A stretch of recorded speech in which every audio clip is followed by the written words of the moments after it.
Hello and welcome back to Batman the Animated Series episodes commentary. And today's episode is going to be a very fun one called Read My Lips, an episode that brings the first ever appearance of the villain Scarface into this show. So let's have fun talking about it. And as usual, let me do my countdown so we can watch the episode together. If you have your DVD box sets or Blu-ray box sets or streaming service with Batman the Animated Series, in 3, 2, 1, let's go. The Warner Bros. Logo is on the screen. And yes, Read My Lips, like I said, is the first episode with the character Scarface. And I like Scarface. I love this villain. I think he's a very interesting villain of Batman Rogues Gallery. I think is a class C villain of the character, but still it has a very interesting story with this guy having double personality and being this sweet man in the Arnold Wesker character, the ventriloquist, and a very cruel mob gangster in the doll Scarface.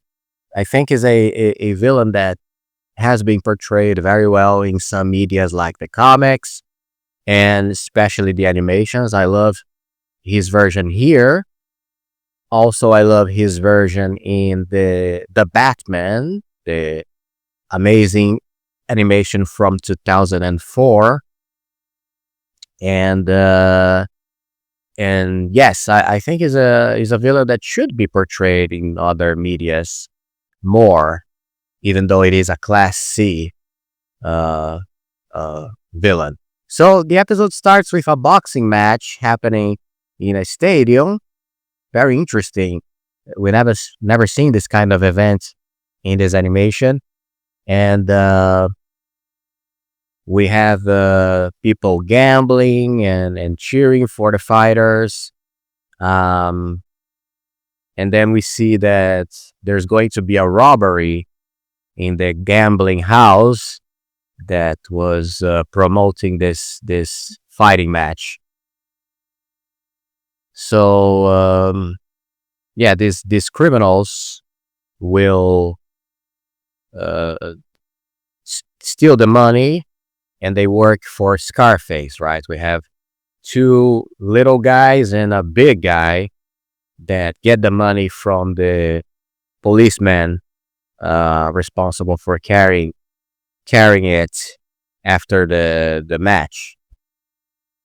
And it's a very elaborate robbery. You know, you see them crawling through air ducts after getting the money. And then we're gonna see them escaping from the building or running away from the building with the bags of money. And this is an episode that is very popular, I guess, between the fans of Batman the Animated Series, and also when this show is remembered, this is one of the most interesting ones. I remember the channel Double Toasted made a special video about this episode in particular. They don't usually talk about Batman the Animated Series, but they decided to make a special episode about this particular episode, which is very cool. So the criminals return to their hideouts, and we see a little glimpse of Scarface and the ventriloquist in there talking to them. Then we see the headlines of news in the Gotham Times talking about the robbery. As usual, we're gonna get a scene with Commissioner Gordon and Batman on their briefing conversation about the crime. I'm laughing because, as usual, Batman always finds different ways to scare Commissioner Gordon appearing out of nowhere. And this is one of the best scenes where Commissioner looks beside and see a black shadowy part of his room, and then he thinks, "Oh, probably is nothing." My imagination is already thinking that Batman is gonna show up, and Batman does show up and scares the living shit out of him. It's great. So Commissioner Gordon hands some camera footage of the criminals running away from the robbery, and in one of the we're gonna see a very advanced piece of technology that will help Batman zoom in into one of the scenes of the camera footage to see a tattoo, a very small tattoo in the forearm of one of the criminals running away with the money, and using the data banks of every criminal's criminal tattoos arrested by the Gotham Police Department, he will be able to match the tattoo from the camera footage with the character. I mean the big guy that was part of the robbery. And then he finds this guy in a dark alley of Gotham. By the way, his name is Rhino, and his tattoo was of a rhino. No relation to the villain of Spider-Man, but they have this talk in the alley, and Batman is demanding answers from him about who is his boss. So this is gonna lead to a brief fight between them, and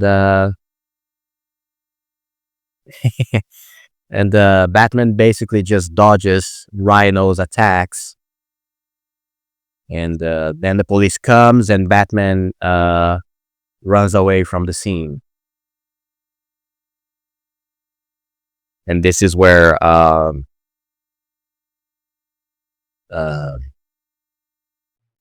the policeman let Rhino go. I thought they were gonna arrest him.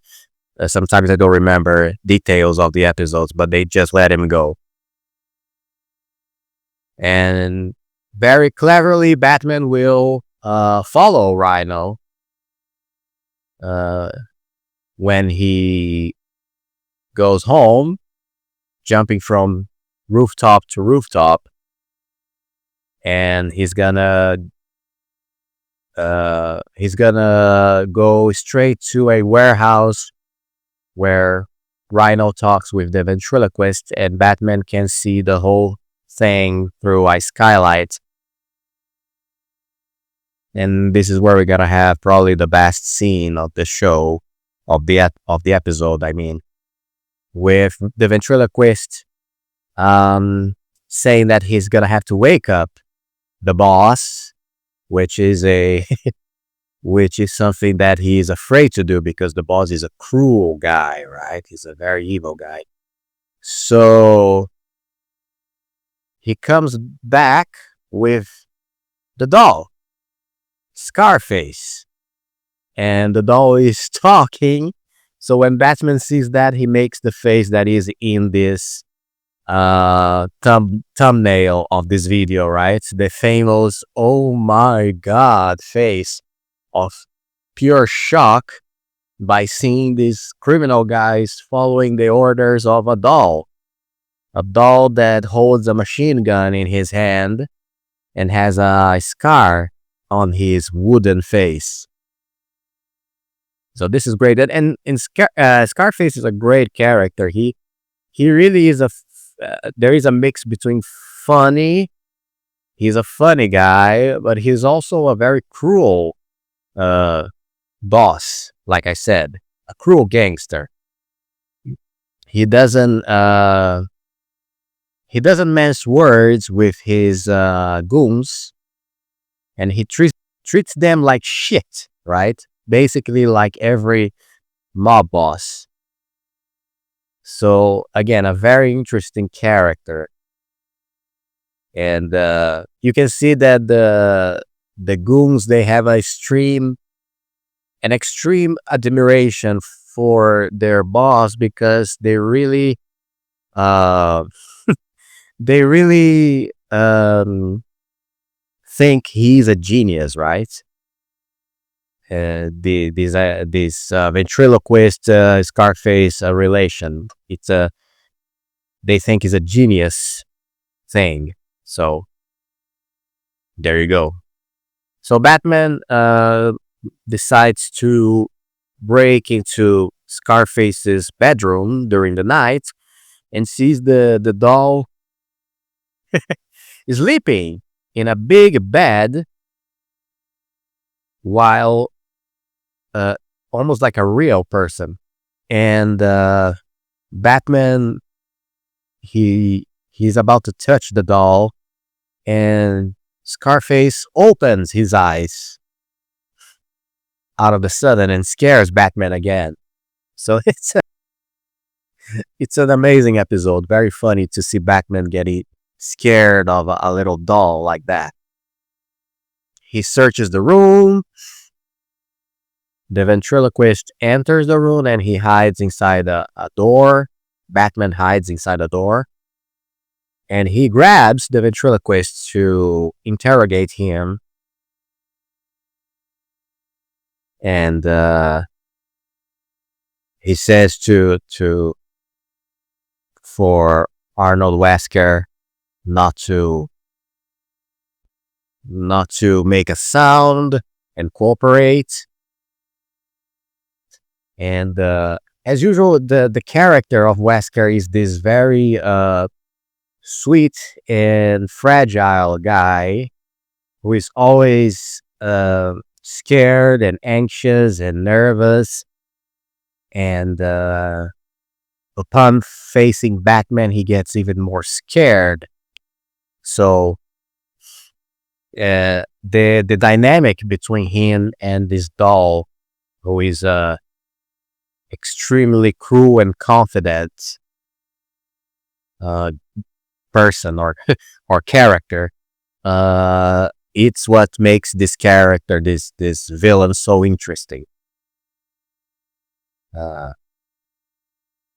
So then we have these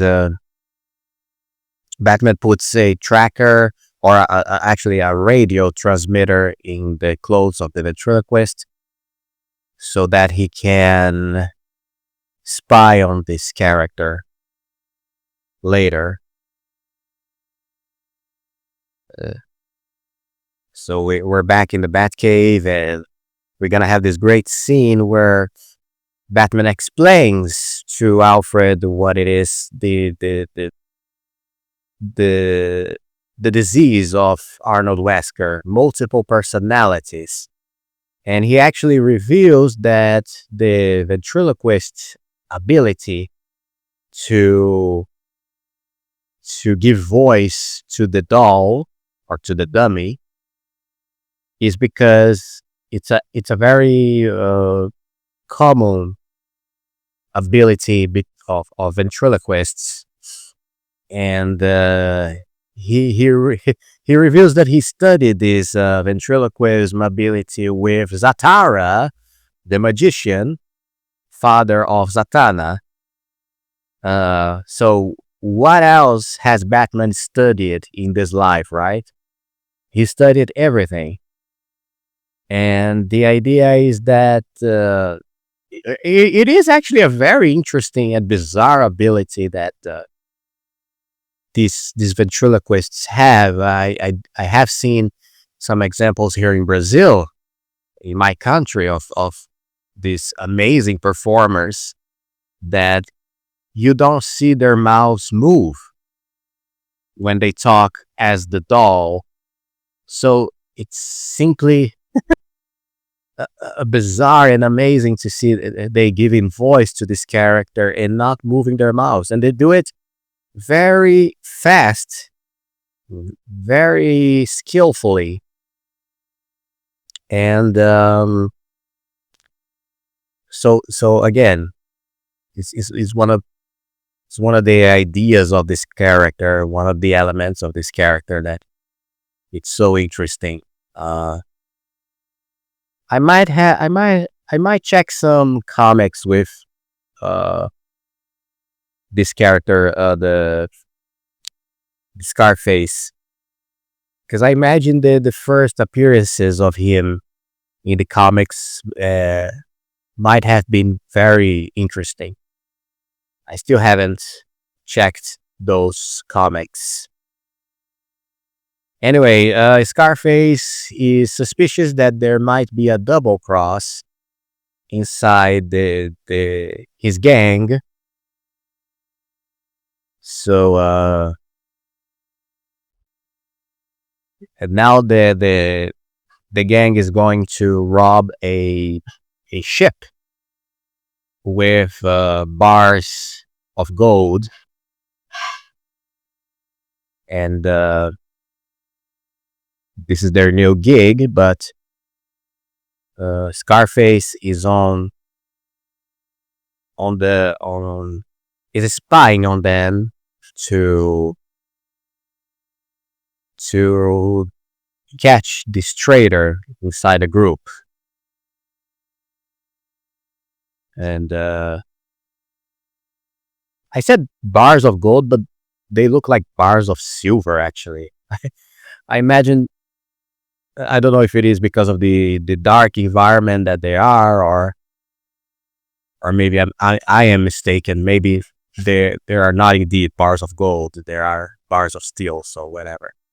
Then we have this Batman arrives to stop the gang, obviously, and we have this very this scene gets under my skin and makes me cringe a little because we see the Rhino, he pushes the whole mountain of bars of gold almost over Batman, and Batman gets buried in all those bars, and he should be dead, right?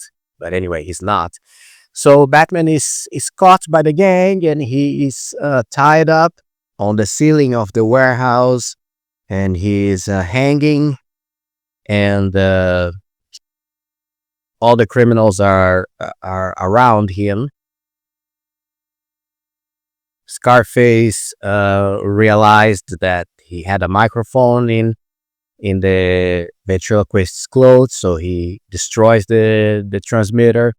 Also, Batman is hanging above or dangling above the many dolls' arms or mannequin arms on the hole beneath him. And these arms are pointing up with their fingers and their pointy nails, ready to kill Batman in case he falls. And this is where Scarface, he shows his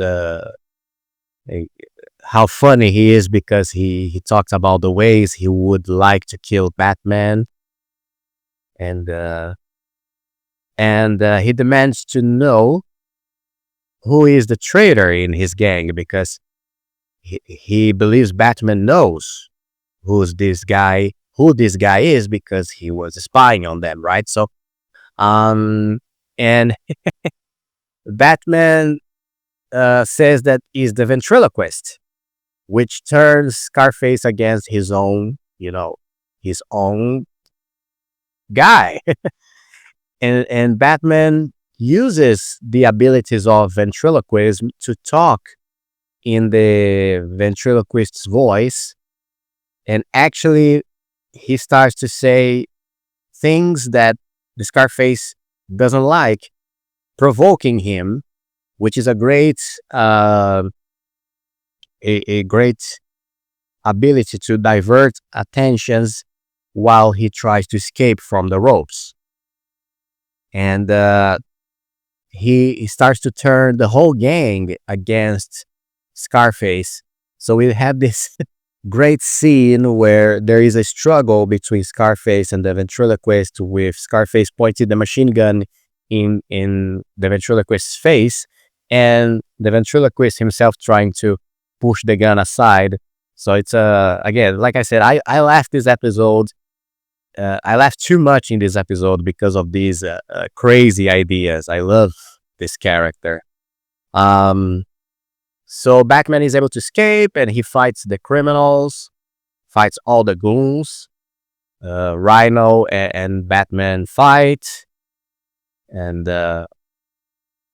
Rhino is a huge guy. He's almost the size of Bane, right? So he's a tough one to knock down, and Batman has a hard time doing it. He punches Rhino many times in the stomach, and he isn't able to do it. So then he pushes the guy and throws him under his own leg, and Rhino falls in these mannequins, and now he's gonna use one of the mannequins to try to beat Batman up, but then Batman dodges his way, and he knocks himself out on a shelf. And then one of the goons gets a machine gun to shoot against Batman, and Batman dodges the way of the bullets, and accidentally the guy basically destroys Scarface, the dummy, with the machine gun. And we have this very bizarre and kind of sad scene with the ventriloquist crying, desperate because of the death of his boss. And this is another point of the ventriloquist. There is this abusive relationship between the two, where Scarface takes a lot of advantage of the poor guy, and he is a fool, right? There's no other way around. So we cut to the ending of the episode in Arkham Asylum, where the ventriloquist is in the inmates' art section, where the inmates are doing some art, and he is sculpting a new face for Scarface, and he uses a knife to make the scar on the doll's face. And this is it. Another great episode in Batman the Animated Series. If you are liking the content of this channel, please don't forget to leave your beloved like in this video and your wonderful subscription so we can keep talking about Batman and DC Universe forever. All right? See you in the next Bat episode, and bye-bye.